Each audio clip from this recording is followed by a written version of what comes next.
నమస్తే అన్న, అందరికీ నమస్కారం.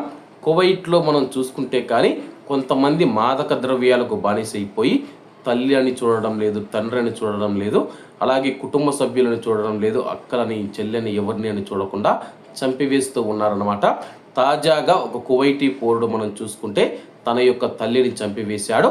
స్థానిక మీడియా తెలిపిన వివరాల ప్రకారం కువైట్లోని సాదబ్దుల్లా ప్రాంతంలో తమ ఇంట్లో నిద్రిస్తూ ఉన్న తన యొక్క ఉద్ద తల్లి గొంతును కత్తితో కోసి ఒక కువైటీ పౌరుడు చంపాడన్నమాట. ఈ సంఘటన మనం చూసుకుంటే సెప్టెంబర్ 2025లో జరిగింది. 75 ఏళ్ల కువైటీ మహిళను మనం చూసుకుంటే, ఆ యొక్క ముసిలావిడను మనం చూసుకుంటే, ఆమె యొక్క కూతురు ఆసుపత్రికి తరలించిన తర్వాత, నేరం చేసిన తర్వాత తన యొక్క 37 ఏళ్ల సోదరుడు పారిపోయినట్లు ఆమె పోలీసులకు తెలిపింది. అయితే ఆ యొక్క పెద్దావిడ ప్రాణాలు కాపాడడంలో డాక్టర్లు విఫలమైపోయారు.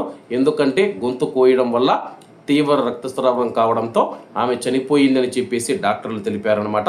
సంఘటన జరిగిన కొద్దిసేపటికే నిందితుడిని అరెస్ట్ చేసి హత్యకు ఉపయోగించిన ఆయుధాన్ని స్వాధీనం చేసుకున్నారు. మాదక ద్రవ్యాల ప్రభావంతో అతను తన యొక్క తల్లిని హత్య చేసినట్లు విచారణలో వెల్లడయ్యింది. తాజాగా అతన్ని కువైట్ క్రిమినల్ కోర్టు ముందు హాజరుపరచగా, అలాగే 2025 సెప్టెంబర్ నెల నుంచి మనం చూసుకుంటే కానీ కోర్టులో ఈ యొక్క కేసు విచారణ జరుగుతూ ఉందన్నమాట. దీంతో సాదబ్దుల్లా ప్రాంతంలోని జరిగిన ఈ యొక్క హత్యకు సంబంధించిన కేసులో కువైట్ క్రిమినల్ కోర్టు సంచలన తీర్పునిచ్చింది.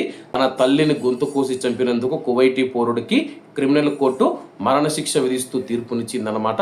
75 ఏళ్ల వృద్ధ మహిళ మనం చూసుకుంటే కానీ తన యొక్క కన్న తల్లి నిద్రపోతూ ఉంటే 37 ఏళ్ల కువైటీ పౌరుడు అత్యంత దారుణంగా కత్తి తీసుకొని ఆమె యొక్క గొంతు కోసాడనమాట. అలాగే యొక్క తల్లిని ఎందుకు చంపాల్సి వచ్చిందంటే కానీ అతడు మాదక ద్రవ్యాలు సేవించి మత్తులో ఈ నేరానికి పాల్పడినట్లయితే పోలీసులు స్థానిక మీడియాకు తెలిపారు. కాబట్టి అందరూ బాగుండాలి, ఎందులో మనం ఉండాలి. అందరికీ నమస్తే అన్న, జై హింద్.